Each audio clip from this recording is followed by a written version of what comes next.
Hey everybody! So today we're going to talk some more about the Galactic Center. Specifically, we're going to be talking about the Galactic Anti-Center. And I'm going to continue on with the video that I posted yesterday, and I'll link it below, about my own personal experiences with the Galactic Center and the Galactic Anti-Center, because I want to start interviewing people that have been part of the research. There have been like 90 people that have done the questionnaire, or a little over 90, but there have been like 150 people in total that have done the questionnaire and reached out to me. That's a lot of people, and I feel like rather than conveying these things that they have to say myself, I would like to give you all the opportunity to share your own experiences with having planets conjunct the GC, opposite the GC, or squaring the GC. I mean, I can certainly convey it for you if you don't want to be on film, on camera, and you give me clearance to.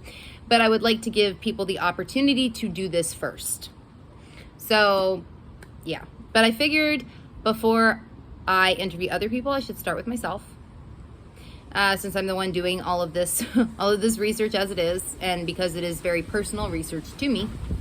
So, but if you are interested in getting on camera with me, letting me ask you some questions, you can go as deep as you want, as soul-bearing as you want, or you can stay very surface level. Whatever you want to do is fine with me. I'm pretty easygoing. I'll roll with it.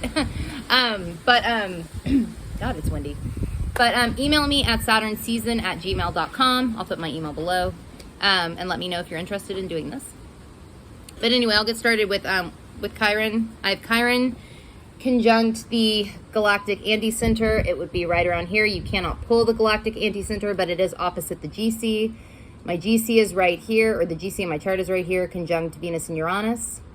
Saturn is close, the Ascendant is close, Pallas and the Sun in midpoint, they're not pulled, but they're also close, like 23 degrees. Neptune is close at 6 degrees Capricorn.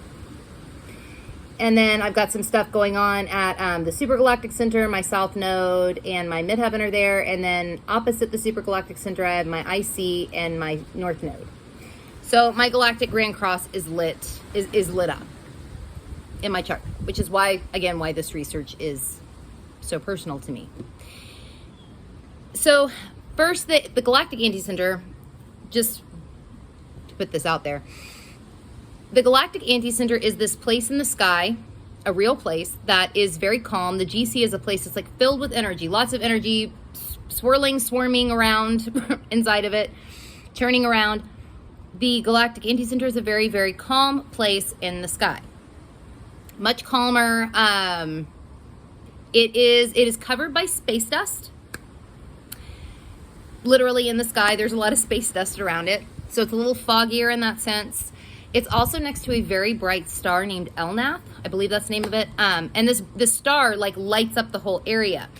But what ends up happening, or what seems like it happens, is this area ends up getting blinded by this star.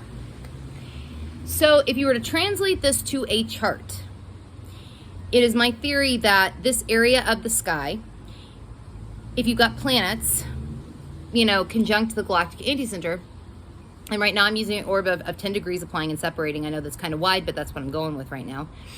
It is my thought that any planets or planetary bodies or whatever that happen to be conjunct the Galactic Anti-Center are kind of blinded, kind of covered by space dust, or foggy, if you will. Then what happens, though, at the Galactic Center, because there is so much energy there, I think what happens is there's a bunch of energy churning around. And at different points in one's life, there will be too much energy there. It's like an overflow. And the overflow shoots over then to the Galactic Anti-Center and shocks the fuck out of a planet conjunct the Galactic Anti-Center, or planets. Yeah. So if you've got planets conjunct the Galactic Anti-Center, even if you don't have anything conjunct the Galactic Center, the Galactic Center is going to exist in your chart regardless. So if you've got planets, if you don't have any planets conjunct there, but you do have planets conjunct the Galactic Anti-Center, they're still going to get shocked by that overflow of energy. Though I do think it happens more when you have planets conjunct the Galactic Center and planets conjunct the Anti-Center. Does that kind of make sense? I do think that it happens more when there's actually planets at the GC.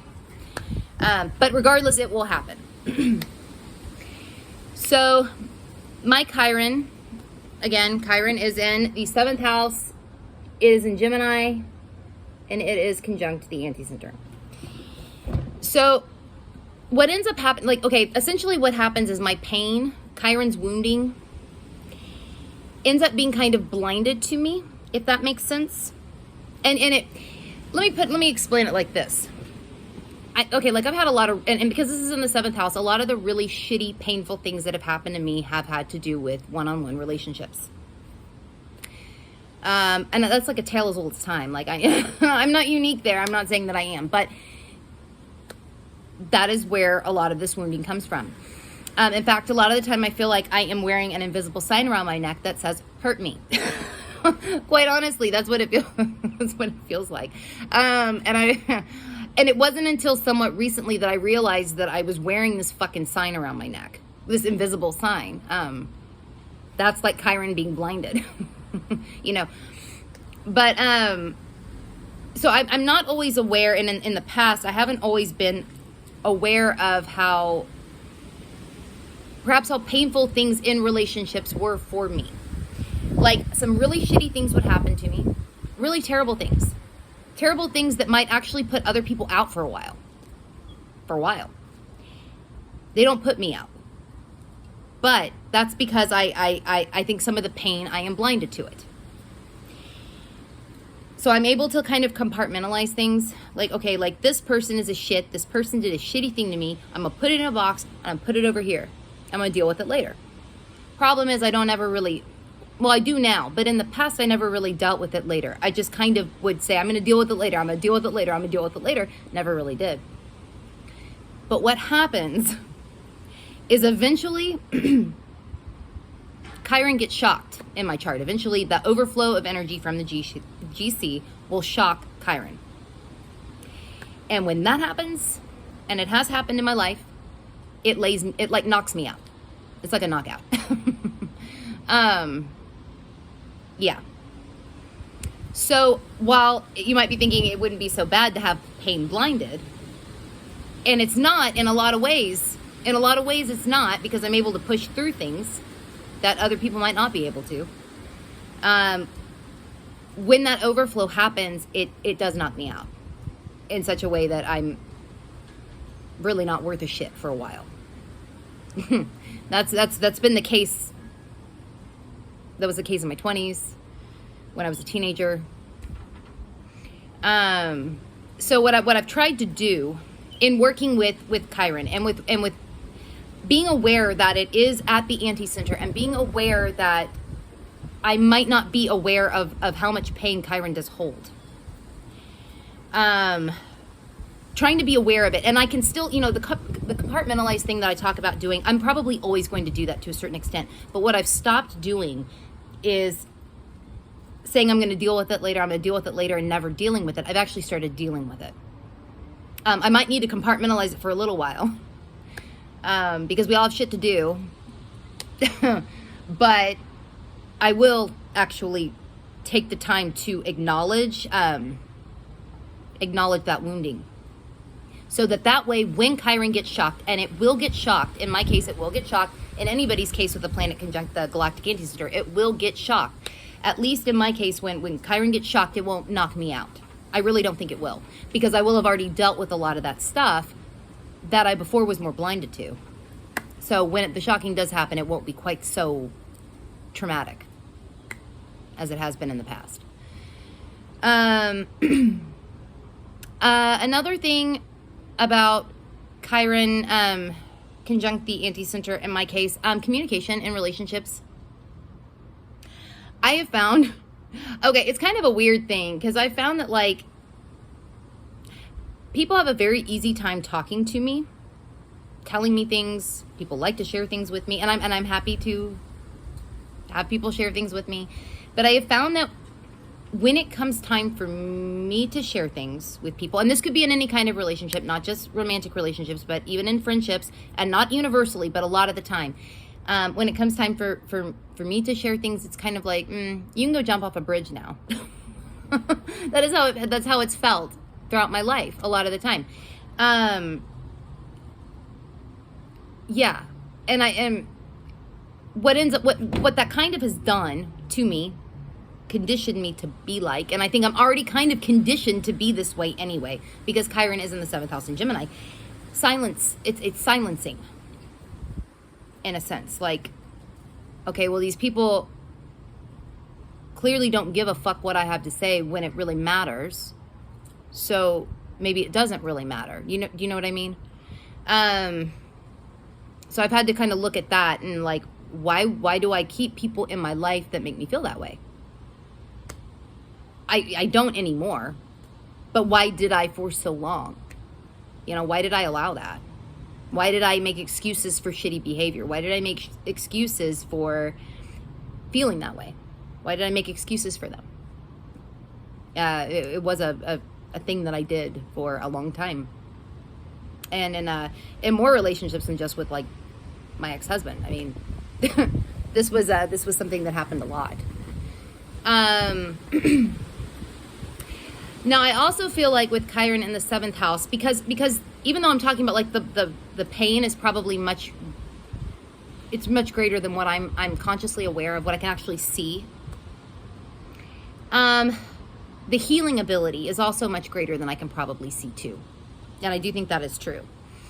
I also know this, I'm very healing for other people. I do know this. And I've been told this by several people in my life, that I was a healing force for them. But those same people that I was like healing for, I sustained damage from them.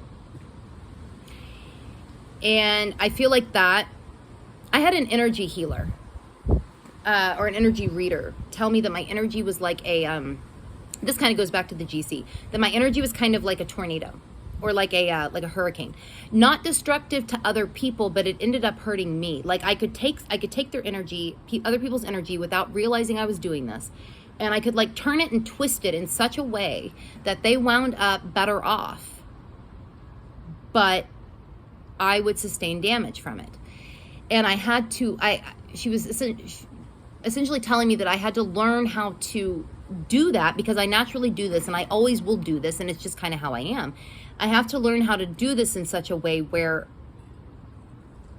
I don't damage myself in the process. And I think some of that has a lot to do not just with Chiron, but it opposing the GC and Venus and Uranus being so close to the GC. I think it has to do with both of those, things in tandem. And learning how to, like, yes, okay, I have this healing capacity for other people, but I have to know how to do this I have to know how to do this for myself too. That's also very important. Or how to at least not sustain damage when I do it for other people. I have to figure that one out.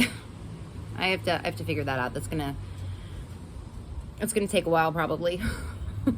But when she said that, it really made me think about that, and it does seem prevalent.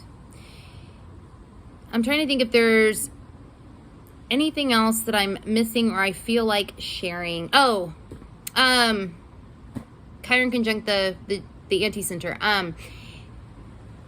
And also again, Venus and Uranus conjunct the GC. Because Venus and Uranus, they can signal like abandonment. They certainly can. They can. And there have been times in my life where I have been what feels like being abandoned, and actually is being abandoned, whether that was, my dad leaving, or, getting left in places that I shouldn't have been left. I mean, literally left, like ditched, for no fucking good reason.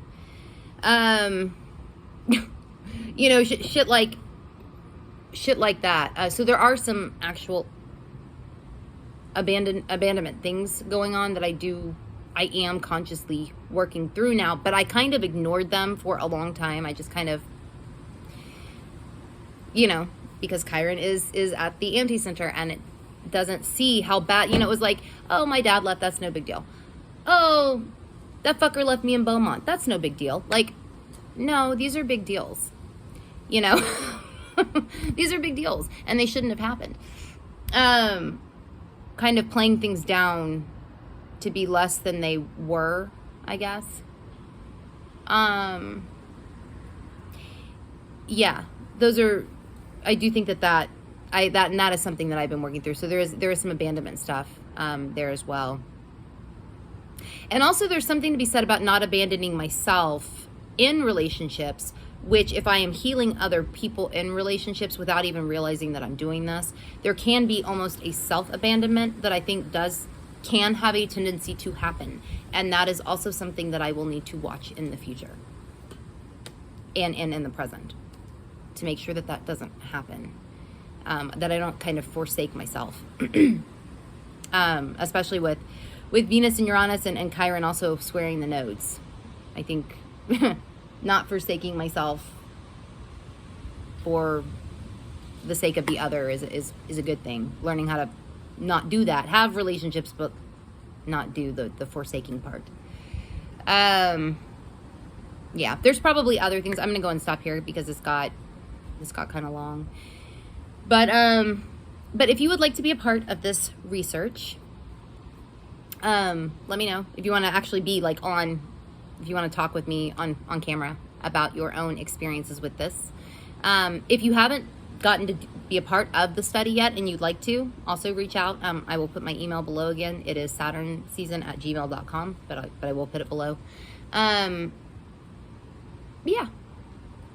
but I think that's pretty good. All right. I will see you all later.